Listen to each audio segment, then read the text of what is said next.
Hello there, welcome to Heart Explained Therapy, and I just want to give you a little bit of advice, quick, easy, simple, about certain things that you are feeling bad about, and really just how to handle these bad feelings and bad things that are happening. Now, my reality isn't perfect. I have ego needs to be met just like everybody else. I have a list of goals that I would love to achieve in my lifetime.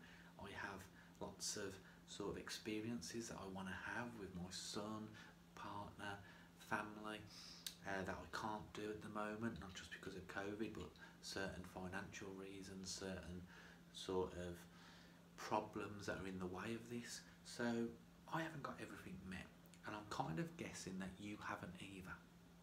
But I want to tell you a tip that means that I can be really happy. That's right, I'm going to sell you happiness for free.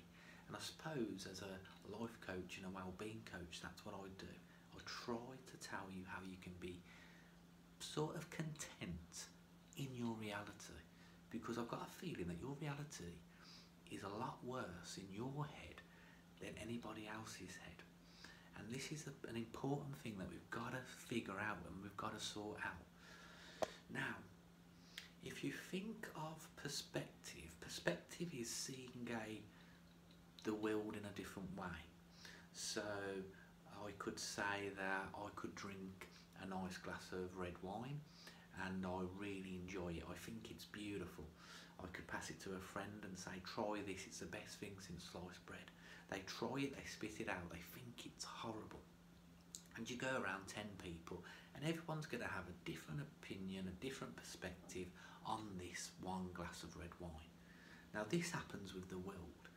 You have different perspectives on everything that's happening in your life compared to somebody else.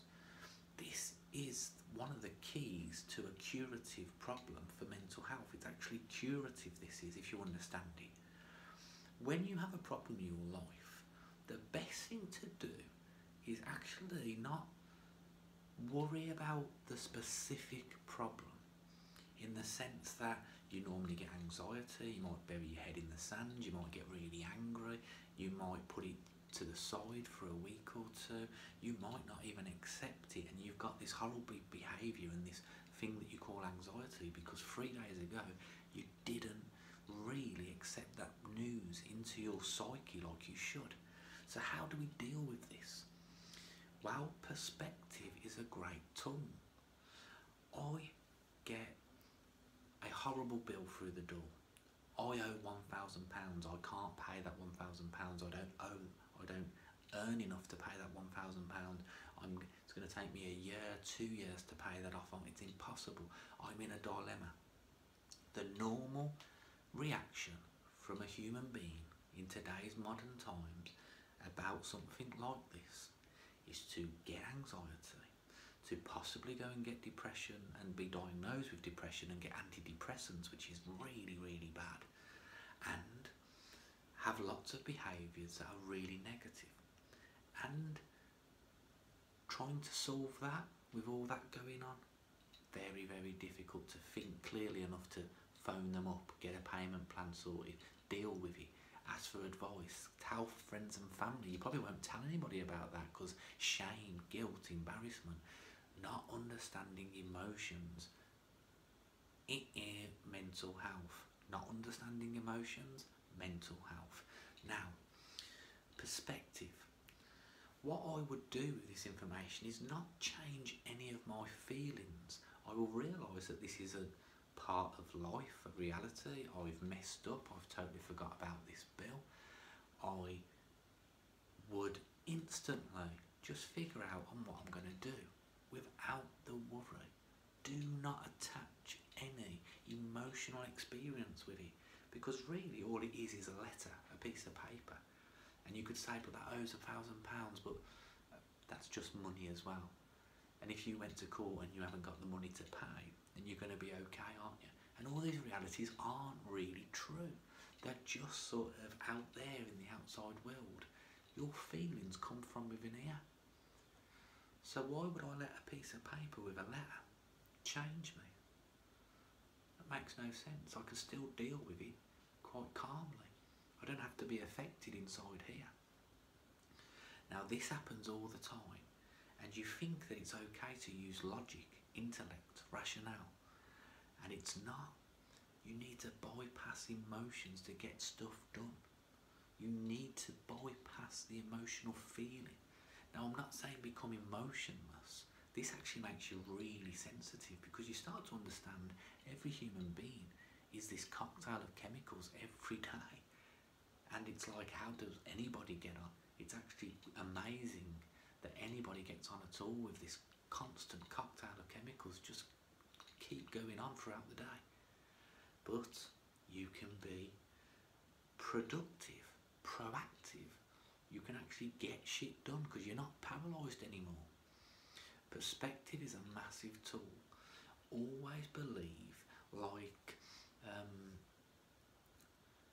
you probably think that your life is over and suffer with depression and anxiety. However, you're sitting in a house, you have a sofa, I'm sure you're watching TV, I'm sure you've got enough food, and I know people struggle out there, but you just about scrape by. You survive for the whole of the month. You may have a car outside. Just start to think about what people who really suffer go through. Now you know the people that I'm talking about. The people that don't have that roof over their head. They don't have any income. They have to busk to survive. And then you have that unconscious person that would just be like, oh, well, they should get a job, shouldn't they? That person who's got a job gets nothing but mental health problems from the job. So there's no difference in those two people. And this is what understanding emotions does. It makes you very sensitive to understand we're all just trying to survive. We're all trying to put patterns on something in the external world that distracts us. One person it's heroin, one person it's TV, one person it's shopping, one person it's football, one person it's meditation, one person it's love, one person it's God, and we're just attaching patterns to distract ourselves from the actual reality that we're in. Now the reality of that letter is, I've received a letter of problem to solve, and if the worst case scenario, they put me in prison for 10 years, I'll just write stories and poetry and I'll come out looking like Nelson Mandela. That's a perspective you can have. As crazy as it seems, that's the perspective you can use in your imagination. And the worst case scenario is made up by you. It's never as bad. And if it is, you've got to be strong enough to face it. If you want to live in today's world, you've got to accept pain and suffering.